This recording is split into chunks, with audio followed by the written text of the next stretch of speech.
Welcome back to the New Bridge Radio Show on WLTK-DB. Let's talk. I am your host, Kevin Mackey, and we are connecting you to what's next in your life. And we're here to remind you that you are important to this world, and we are glad to have you along on this episode of the New Bridge Radio Show. Just a reminder, you can catch us on our station website. Just head on over to www.WLTK-DB.com and you can watch the feed live from that site. Or if YouTube is more your flavor, you can catch us on our YouTube page. Just go on over to the search in YouTube, type in WLTK-DB, and you'll find the station YouTube channel. And lastly, we're also broadcasting live to Facebook Live. And if you are on Facebook, you can also go to the search and just type us in there, WLTK-DB.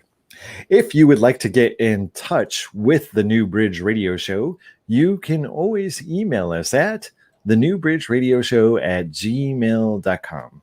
And we love hearing from you. We love to know what you like about the channel or what you like about our show. And we would like to know what you don't like about the show as well. And we also would love to know if you would like to be our guest on the New Bridge Radio Show. We love connecting to people who have connected to what was next in their life. So let us know if we can tell your story on the New Bridge Radio Show. Tonight on the New Bridge Radio Show, we are lucky to have our first guest from the beautiful country of Chile. He is an extraordinary person and a skilled musician and a teacher, and he is here to talk about conscious movement. He is Michael Landau, and he is here from Chile. And welcome to the show, Michael. How are you doing? Hi, Kevin. Thank you for having me. I'm doing fine. How are you?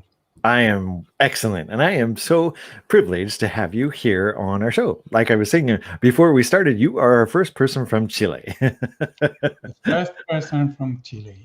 Hopefully Yes. not the last. Oh, hopefully not the last. I'm curious, how long have you lived in Chile? I've been living here for about 20 years now. Oh, wow. Quite some time. while. Now, it's your spring, isn't it? Well, kind of, yeah. End of winter, let's say. It's been raining in the last couple of days. Yeah. So I understand you grew up elsewhere. You grew up in Israel. And what is it a huge change having the seasons reversed down in Chile? Well, not really. You get used to it. You kind of have to figure out which month is it. Oh, it's supposed to be spring, so it's probably autumn. But yeah, it's the same, only upside down. Upside down. It gets trickier when I travel, so it's kind of the other way around. Exactly. So I'm thrilled to have you on the show. The catchline of the New Bridge Radio Show is connecting you to what's next. And I know a little bit about your story. And I know, you know, as you were growing up, you really had some difficulty deciding what you were going to do. And I think there are a lot of people that are in that same boat. Definitely a lot of young people that are like, I don't know what to do. And a lot of people have that pressure, like from other people, like, what are you going to do? What are you going to do? So tell us a little bit about that. Yeah. I've been asking myself, what do I want to do when I grow up? Until, well, I was quite grown up when I was still asking the question. It took a while. I really had no idea. I finished school. I did the military service that it was obligatory in Israel. And then I worked for a year. I went to the university and studied lots of fascinating and useless stuff, like humanities, a double major in English literature and in general humanities. So I studied psychology, philosophy, some music. It was lovely, but it wasn't really a profession. So I finished my degree in the university and still didn't know what to do with my life. But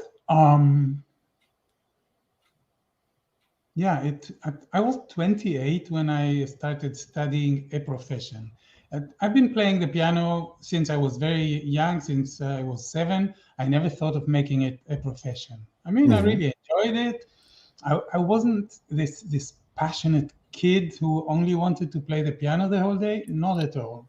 I practiced very little, and I had some kind of I was good in sight reading, Hmm. so I could read pretty quickly. I couldn't memorize anything, so there was always the score in front of me. And at some point, I was 26, 27 in Tel Aviv, working, finishing my studies, and I I had a neighbor who was a singer. I had a good friend who was a cellist, and I started playing with them for fun, accompanying them, Hmm. and I loved it. Hmm. Uh, and this was I didn't know this existed as a profession. I mean, I never wanted to be a concert pianist, like sit at home for hours alone and study things and make them perfect. And le- the life of a concert pianist is very dedicated and very solitary.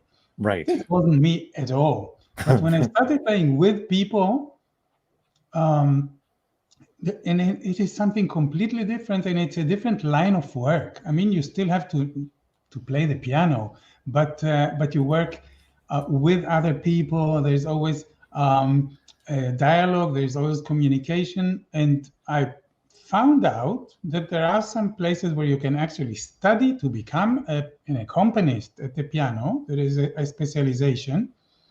You don't have to do the whole 4 or 5 years of a concert pianist, which I didn't want to do. Hmm. And I moved to Vienna and I started studying in the Vienna Conservatory at a course that was made of singers and pianists Right. together. So I studied vocal music. I accompanied singers. I studied the literature, and I learned how to do it. Right. Now, Um, let me ask you about this. Because yeah. I think this is like, isn't the University of Vienna like a really top-notch music school? Like, did you have to like do a special audition just to get into that school? Yeah, yeah, of course. You enter by audition. Hmm. Hmm. So there were quite a few people. They weren't sure if to take me in or not. I was older than most candidates because I was 28, which is Right. considered like old to start Oh, start that's just studying over the a hill. musical career. Yeah, I wasn't in the Vienna University. I was in the Vienna Conservatory.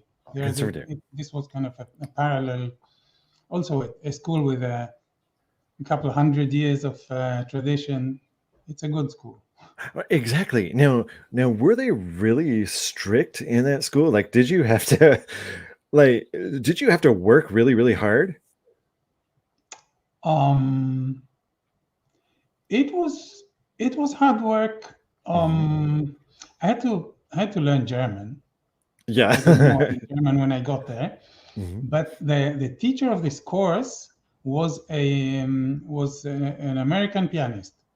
Mm. So I could speak English with my teacher, which is good. But I had Right. to do all of the other courses, the history of music and theory and harmony and all these things. Um, so yeah, I had to learn German, Hmm. uh, and I had to practice a lot, and I had to work with singers, which it was lovely. I really enjoyed it. I mean, it didn't feel like hard work. Yeah. It really felt like I found something that I love to do. Yeah. So you kind of, so your introduction into music was mostly your father. Your father was a into music as well. My father listened to classical music all the time. Uh-huh. He played the piano a little bit, but he was a scientist. Very, very, um, let's say his mind was very orderly. And my Right. mother was an artist, but a Hmm. visual artist. She was a drawing. She was a painter. She worked in a children's magazine as the illustrator. So I've had kind of this mixture of science and arts in the family. Exactly. But I like that about you because it kind of led you to where you are now. But I want to ask you Oh, just another question about your music career because you eventually went on to become a teacher, yes, in the also the Vienna Conservatory. yep. I finished studying, and I was accepted as a teacher in the Vienna Conservatory as an accompanist. This is a teacher's job, Right. accompanying piano singers. I worked in the musical theater department, in the acting department, and in the classical, like lyrical singing Hmm. department. So I had to play very varied music. It was a good job. Yeah. Did you love it? Did you love doing that work? I really loved doing it. And it was challenging because I grew up very, it's like a classical pianist. I Hmm. knew how to play what's in front of me. The score was there. I had to play the notes that are there on the page. And when I got this job in the musical theater department, these people were singing everything. They were Yeah. singing Broadway, they were singing jazz, they were singing pop songs. Some of the things didn't have a score at all. I had to write down the chords. I had to start deciphering these letters that mean harmony, but they don't tell you which notes exactly to Right. play. Sorry. So I had to learn to improvise at that advanced age. Hmm. Advanced It hit. was challenging and lovely. I really enjoyed it. Yeah. Yeah. Did you ever feel really like in the US they have something called imposter syndrome? Did you ever feel like, oh my gosh, these people are going to find out I don't know what I'm doing? Did you ever feel that in your career? Um,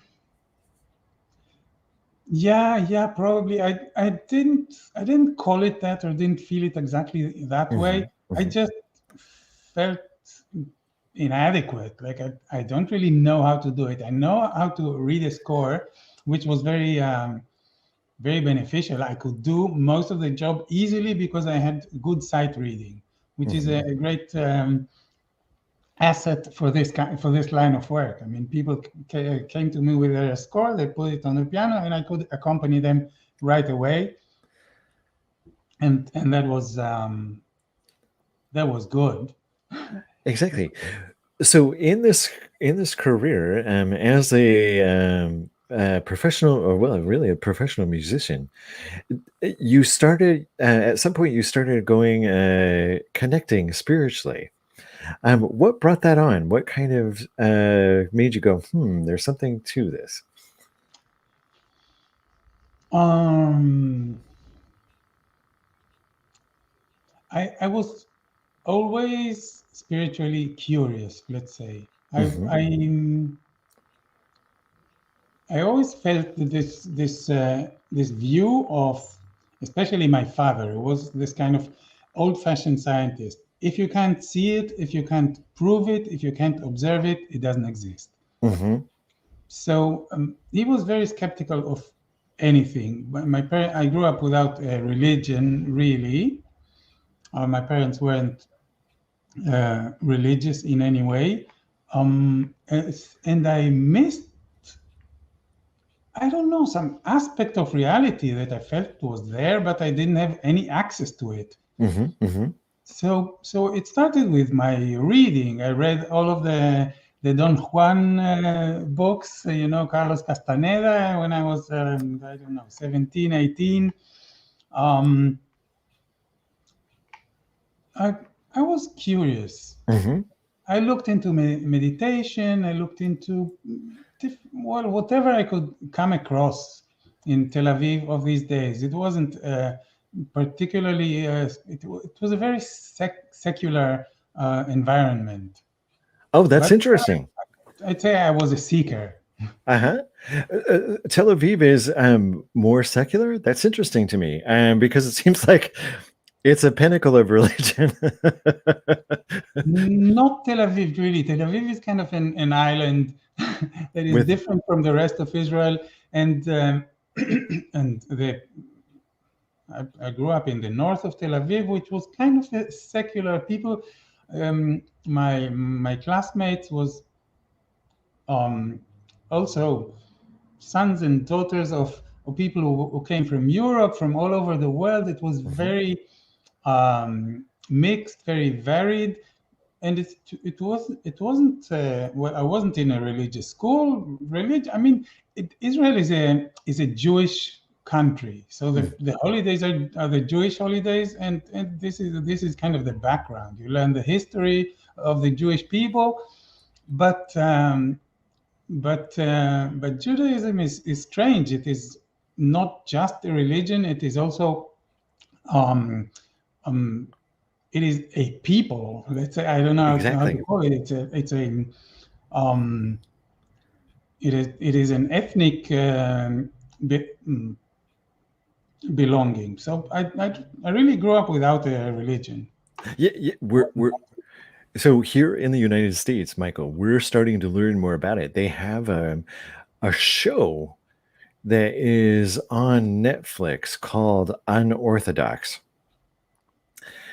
And it's shocking. It is about this Hasidic group of Jewish people in New York, Williamsburg, New York. And it's kind of I saw it.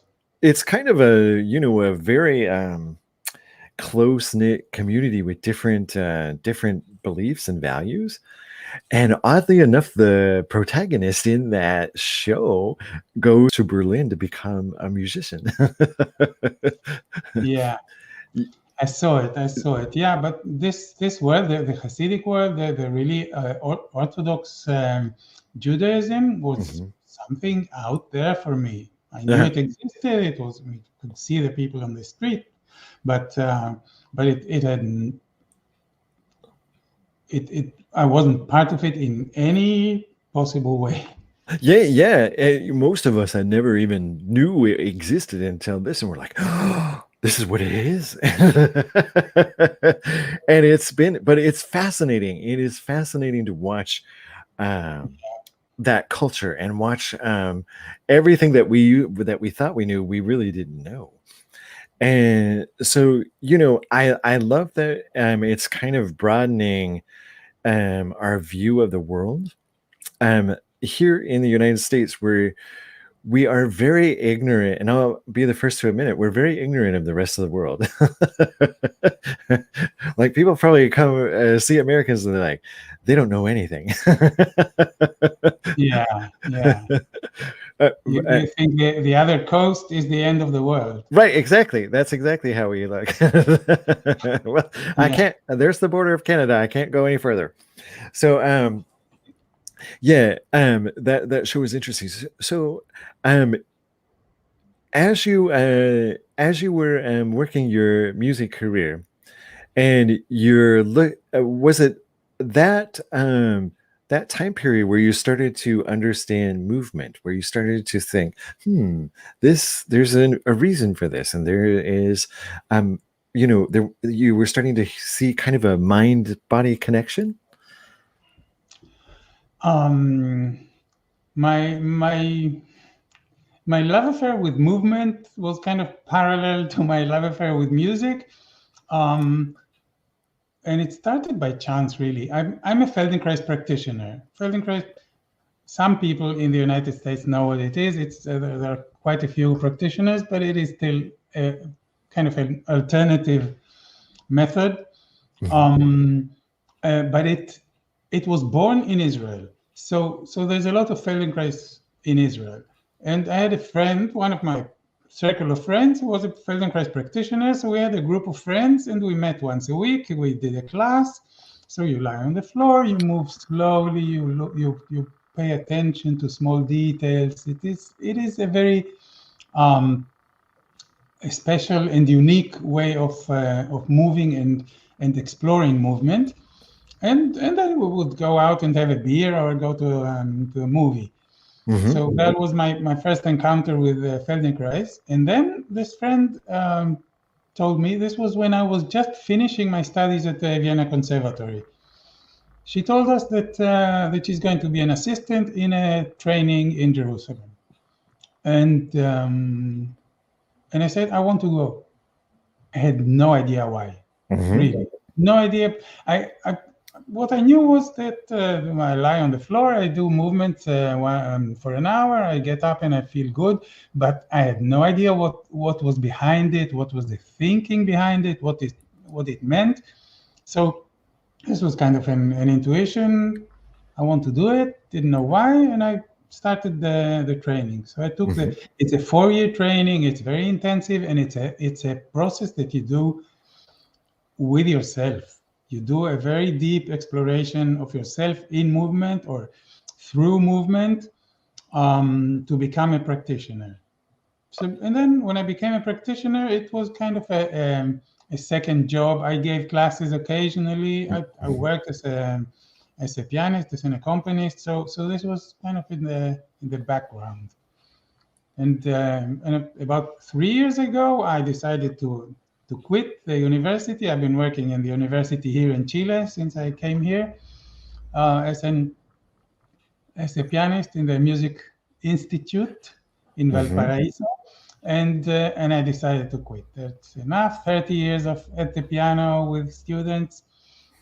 Enough. I decided to dedicate myself to Feldenkrais. So in the last 3 years or so, I'm into movement, conscious movement, mindful movement. I have different ways of describing it. Movement with awareness.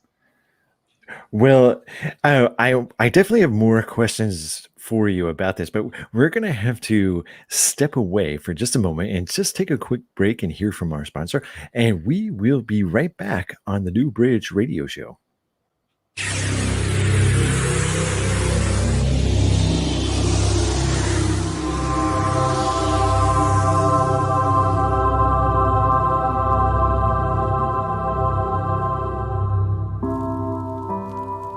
Sunday, October 24th, the 2021 Statler City Psychic Fair in Buffalo, New York. Come out and meet psychic medium and host of School Through Spirit, Diet Renee, and spirit medium and host of the Ghost Finders, Rob Thompson. Diet Renee is a renowned psychic medium, medical intuitive, and master teacher of psychic mediumship development. Hailing from Wisconsin, Diet trained under world-renowned psychic Lisa Williams. Spirit medium Rob Thompson is one of Diet's mediumship development students. He is the host and executive producer of America's longest-running indie paranormal TV show, The Ghost Finders, on Amazon Prime, Apple TV, and Roku. He has made guest appearances on other shows including Discovery Channel's Paranormal 911 and A Haunting, and teaches paranormal research at the Los Angeles City College. Come and meet these two superb mediums together on stage for live gallery readings.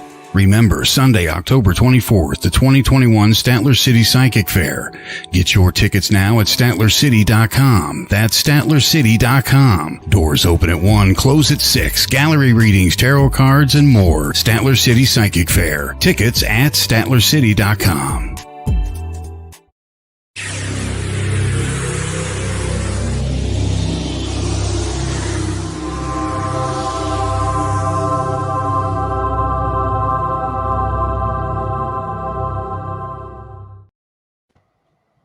Welcome back to the New Bridge Radio Show on WLTK-DB Let's Talk. I am your host, Kevin Mackey, and we are talking to our special guest, Michael Landau, who is joining us from Chile, and we're excited to have you, Michael. And you were just beginning to talk about movement, and I have heard you say the modality that you're trained in 3 times, and even on other podcasts, and I don't catch the name of it. What is it again? Feldenkrais. Feldenkrais. Feldenkrais, yeah. It is typically the typical reaction is Felden what? Right. It's okay. Right. It's the name of the founder, of the person who developed the method. His name was Moshe Feldenkrais. So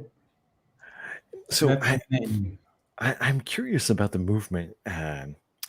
Now, is there are a lot of healing modalities that incorporate movement. Most of them that I know of are Eastern, certainly Qigong, but this is a little different.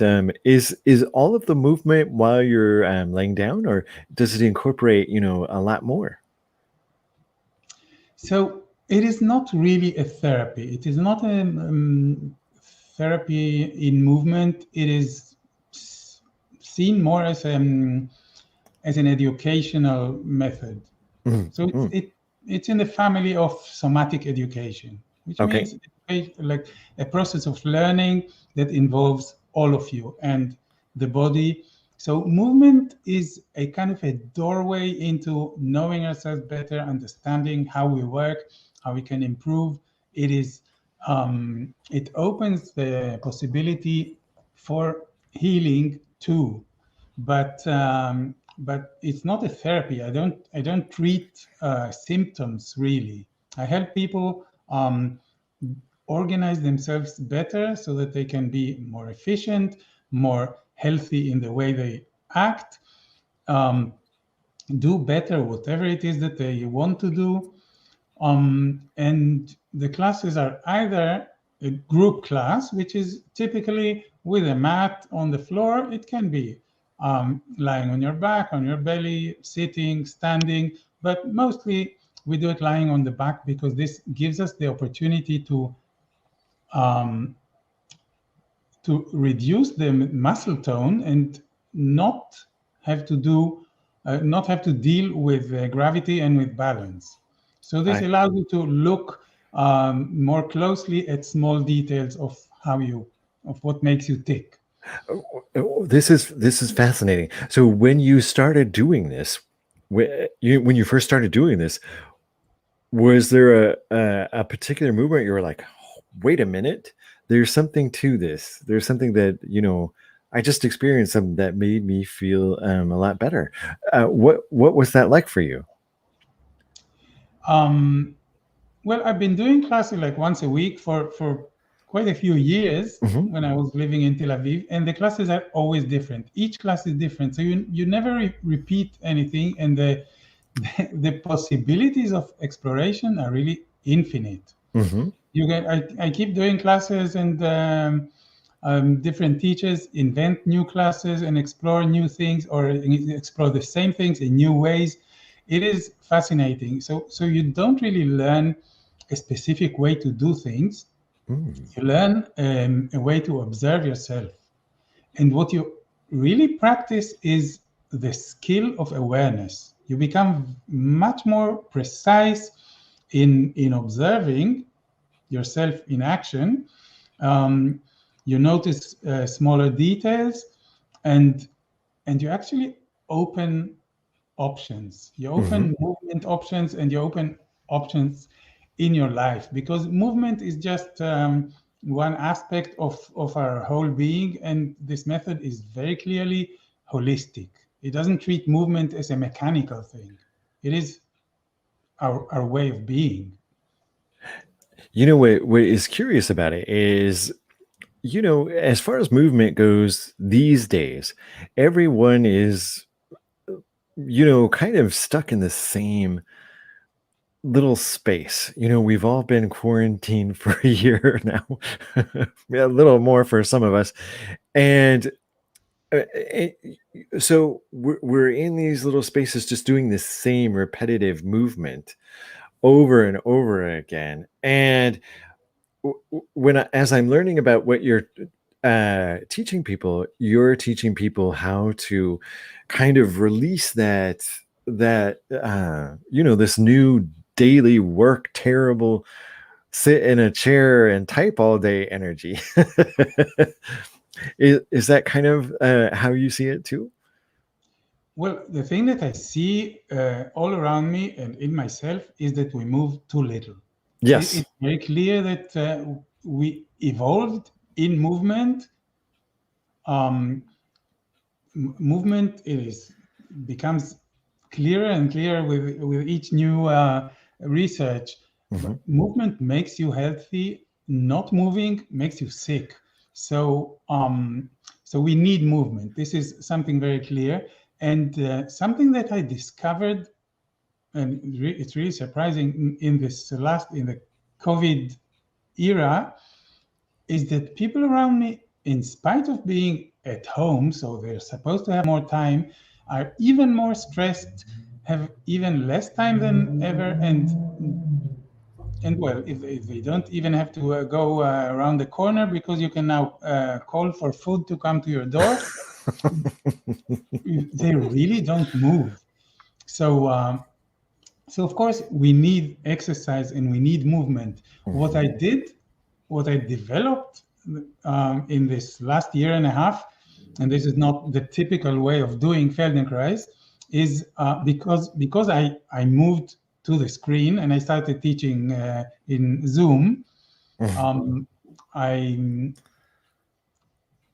I created a course that is a daily practice of very, very short exploration. So instead of doing this whole hour, lie on your back and explore yourself and do the thing that so many people just never get to do it because they don't find 1 hour in a day.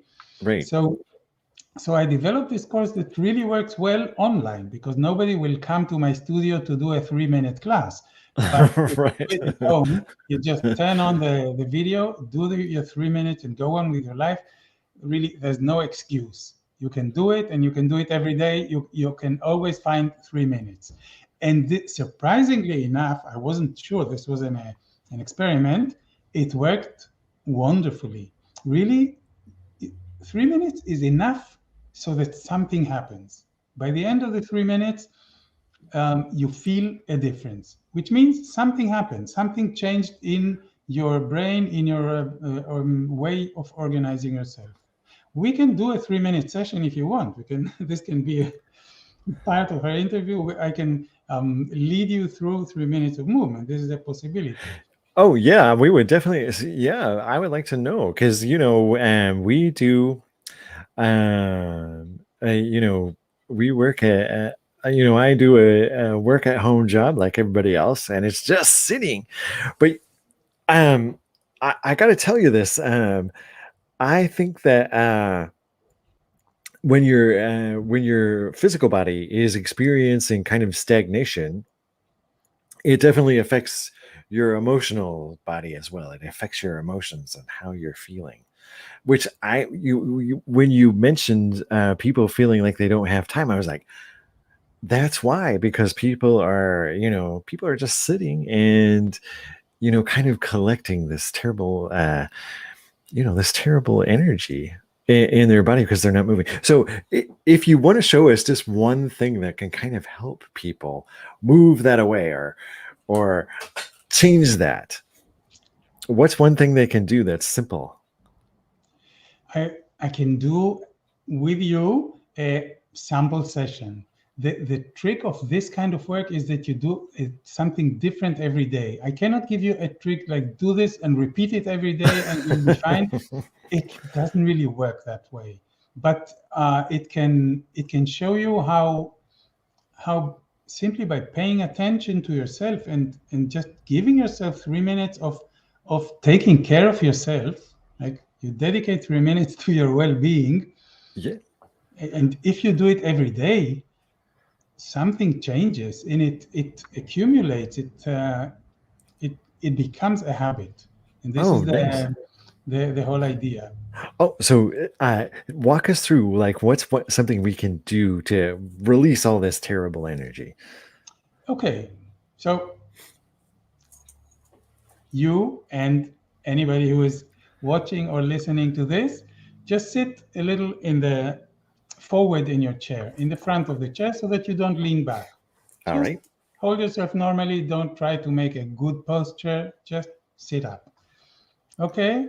And move your head, tilt it to one side and to the other, which means you bring your ear closer to your shoulder. You don't turn, you tilt sideways. Okay? And see which side is easier. And probably there is one side that goes a little easier than the other. Okay, don't strain, don't stretch. It's not about stretching. Just observe what it feels like. Okay, and now stay with the side that is easier. Yeah, right, left, doesn't matter. Stay with it, will work just on one side. Okay, so do it a few times to this one side. See how far you get. Don't strain. When you feel this moment when you have to do a little more, don't. Just go as much as is easy. Okay, so let's do a variation. Now let your arms hang on your sides to the floor. So that the hand of the same side, you keep going to the same side. You still tilt your ear to the same side, closer to the shoulder, but now you make the hand go closer to the floor, which means that you're now tilting more of yourself. Your chest turns, right? You use more of your body, so you'll probably go a little further without making more effort. Okay, so now your chest is kind of curving. You can feel your spine, more of your spine, not just the neck, is curving sideways. Okay, one more variation. Put the other arm up, not stretching, just a little above your head. Okay, keep going. Same way.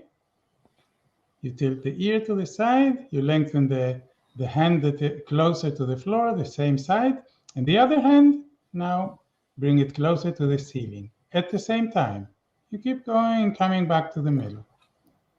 So your hands are kind of going away from each other. One hand goes to the floor, the other one to the ceiling. And now you can feel that you do a little bigger movement because your whole side opens up, right? You can feel the ribs opening up. Something is changing all along your trunk, right? Oh, that definitely feels really good in my lower back when I do that. Yeah, so you don't strain, you just go as much as is easy. Okay, let go of it, sit normally, and just a few times tilt the head to one side and to the other. And see if there's any difference between the sides. If the side you worked on is a little easier, goes a little smoother. Okay, that's a sample of one possible 3-minute session. I didn't look at the clock, but more or less 3 minutes, okay? So the idea is to explore your ways of movement in this way, but we do a different one each day. So it is not that this particular, it's not an exercise really. It's just a way of looking at yourself, of kind of directing your gaze, your inner gaze into yourself and how you move. And you notice patterns, you notice where you move easily, where parts of you that are stuck, and you start kind of playing with it, and you become better organized with time. I don't have the trick to change your life in 3 minutes.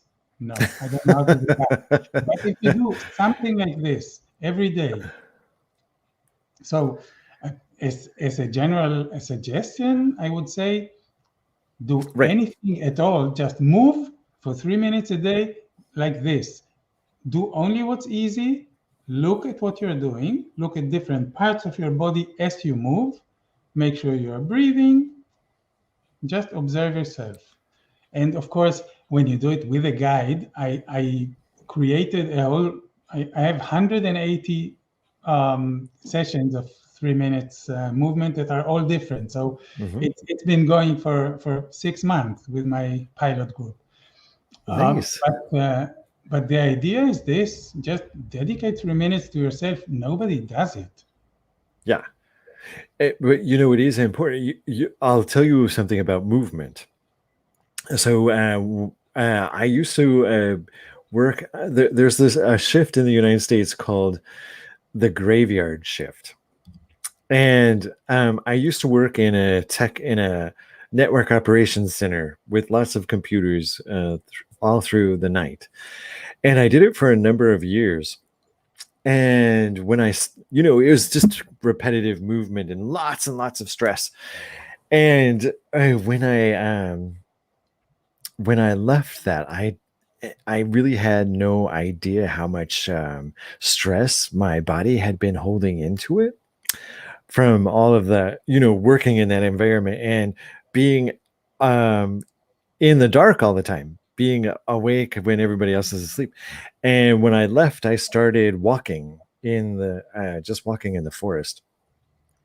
And it was interesting as I began exploring this and doing this, all of this pent up energy that I had all of those years. I was lucky enough that I got to take a year off. So I did nothing but walk in the forest and make breakfast for my dogs. But that's when I started kind of learning as well that movement could release energy, that I didn't even know was there. So I think that what you're doing is amazing. Yeah, this is. I got it that you made quite a shift in your life, right? From this office work, business world into becoming a spiritual a healer. So yeah, it is. We in our civilization is kind of sick, right? It is not a healthy environment. So we have to find ways that are like these 3 minutes that we just did. It is artificial. It's not something that our ancestors would do, right? They lived healthily. They lived outside. They lived in movement, and they lived with a whole variety of activities and of movement throughout the day, which is how we are made to live. So when we restrict our movement, when we sit on a chair a lot, when we do the same thing again and again and nothing else, our whole system goes a little crazy. It is like the Charlie Chaplin movie, Modern Times. No, you go crazy with this. Right, you sure do. So we need to invent ways to kind of counterbalance it with some kind of a spiritual path. And I feel that I'm doing with this, let's say, body work. It is not really body work. I just use movement as a doorway for an kind of a spiritual transformation. Right. So movement is the vehicle, or really a doorway, because in movement you can change small things. You can be very very precise in what you do, much easier than with thoughts, with emotions, with the more ethereal stuff that we are made of is much less easy to manipulate precisely. So movement is a very good a good area to explore. Yes, absolutely. As a matter of fact, being a scientist, and kind of science-minded, I know you'll appreciate this. So we had, speaking of conscious movement and being mindful, we had Vanessa Potter from the UK on here, and she did a 3-year study on meditation. She actually woke up completely blind and paralyzed, and but she had been trained to meditate, and she was able to get back most of her feeling and her sight, as she started meditating. And so she started doing this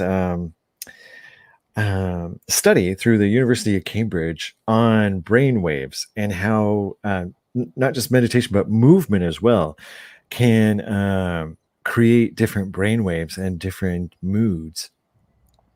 Which so her book is Finding My Right Mind. So they're about to, it's 3 years worth of data. They're about to publish for the doctorate program there, the findings that they found from these brain waves that were released when people were mindful, when Vanessa was mindful. And they made her wear an EKG. They made her wear an EKG headset on her head, and she would have to meditate do like walking meditations and movements with this with this EKG on her head, and they would they would record the data. Yeah.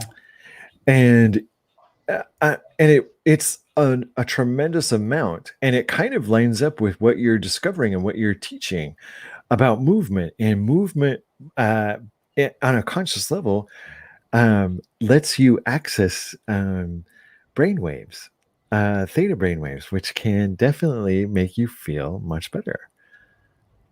Yeah. I don't think there are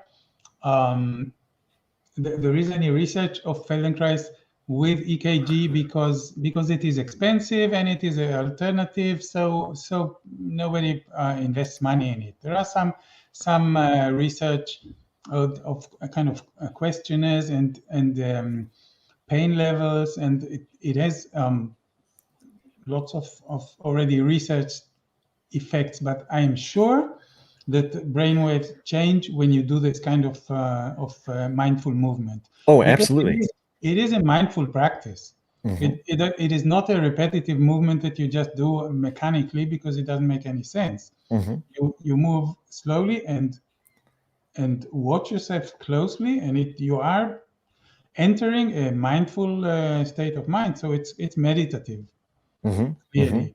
So I'm sure your brainwaves calm down, and you go into some kind of it's I would say it is a meditation in action. Absolutely. Walking meditation. It is a mindful activity, and it only makes sense if you do it that way.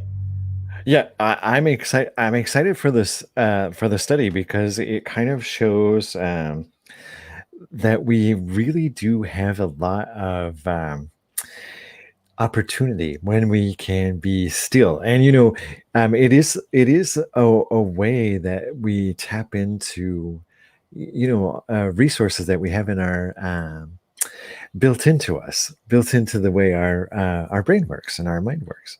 So, and tell me a little bit about where the hour is going by so fast. Tell me a little bit about your class and how it's going so far. You have your beginning class, and how is that going? What are they finding? So I still give regular Feldenkrais classes, which are like an hour long, and I have my group on Zoom. I see the people moving. I give instructions. That's the classical way of doing it. I have a group in Spanish. This is my regular right. two classes a week. But the online course that is in English is this 3-minute a day course. It works like this: you receive a daily video of 3 minutes. This is your commitment, and it's a different one each day. And you do something similar to what we did. You just do some kind of movement that I'm instructing and also demonstrating, so that it's easier, more immediate. And you do it for 3 minutes. This is it. The benefit is that you really do it every day, and when you do it every day, first it becomes a habit. So you create a habit of awareness, of really going into the space that many of us simply don't know. We never go there. So you create a small daily space of awareness. When this becomes a habit, you change something profound in your mind, in your way of being in the world throughout the day, not just for 3 minutes. And then over time, you move better, you feel better, and you look forward to it. It is curious because it's different every day. So it creates some kind of a regular moment of self-care. Right. And that's really great that it's only 3 minutes, because who can't afford to give up 3 minutes of their time to feel better? Yeah. And put something into their routine that's going to make them feel better and happier, definitely, as time goes by. Tell us a little bit about where to find the English version of your class. I launched it a few weeks ago. I will keep launching it because it is now it is hosted in a course platform, Experientify. So I will keep launching it once in a while. And my page is called the course is called Persistent Growth, and my page is persistent-growth.com. So you go there, you can sign up to get information and be on my list, so you'll know when it's launching again, which will be pretty soon. Very nice. I'm excited. So I'll definitely put it in our show notes too. Put a link in there to your English course. In the minutes we have remaining, I'm curious to know just a little bit more about you, Michael. How many languages do you speak? I speak well. Let's say in some point of my life, I spoke well 4 languages: Hebrew, German, English, and Spanish. I see. My parents were from Poland, so I heard Polish when I was a kid. I kind of understand a few words. I had to learn Italian in the Vienna Conservatory because I learned to accompany opera, so this was kind of obligatory. My mind is a mess. I can tell you, I don't speak any language well anymore. I speak English just fine. Yeah, English has always accompanied me, although I never lived in an English-speaking country. Mm-hmm. Now, I have a degree in English literature. I had to read a lot of English and write papers in English, so it's been there. Right. So let me ask you this question as well. So in Chile, do the people of Chile consider themselves Americans? Well, we don't really appreciate your calling yourself Americans as if United States was America. It is right. Well, I think Chile is in America. Dude, we Chile, are Americans. Of course we are. This is South America is America. Right. Do Chile people from Chile call themselves America then, or do they just like have people in the United States taken over? Yeah, no. There is the concept of Latin America. America Latina is kind of all of South America and Mexico, which is and Central America. So all of the Latin-speaking Americas, which is quite a bit. But so we are Latin Americans. We are part of that part of the world. I've always been so curious about the Chile and South America, and it just because we share this huge continent, and we don't get to talk to each other very often. So, when you moved to Chile, was there anything that surprised you most that you were like, "Wow!" like that took your breath away? Well, Chile is like a very long worm. It's very narrow and it's huge. It is like 5,000 kilometers long. I don't know how. So in the north, there is the driest desert in the world, and in the south, you get pretty close to the South Pole. So it has like the variety of climate is enormous, and there's the Andes, the mountain chain all along the between Chile and Argentina. So it is also very long, very high mountains. It's beautiful. It has lots of nature, lots of different landscapes and climates. But my feeling when I came to Chile was like a little bit like coming back home. Oh, because really? I lived in Vienna for 15 years. I never felt good in Vienna. I mean, it is a fantastic city to make music in. I mean, it's a world center. Music was amazing in Vienna, but I never really felt at home there. So Chile is a little more like Israel. It is messy. It is kind of people are less formal. Oh, yeah. So I felt quite comfortable as I came here, and I came to Chile because because my wife is Chilean. So That's I a pretty good also reason. came to her circle of friends and her environment, and it felt good. I felt at home right away. Nice. Nice. Well, you know what, Michael, I cannot tell you how grateful I am to have had the opportunity to sit here and talk to you, not only about conscious movement, but about Chile as well, and about the culture there. And it always makes me feel lucky that I get to do this every week, because I get to have these conversations with people all around the world, and it's just an amazing thing. I can't thank you enough, and I know our listeners are going to appreciate your class and visit your website and find out how they can use conscious movement to actually improve their well-being and the way they're feeling. And I think the work you're doing is really, really important. So, Michael, thank you so much for being on our show, and thank you for being our guest. That is going to do it for the New Bridge Radio Show for this week.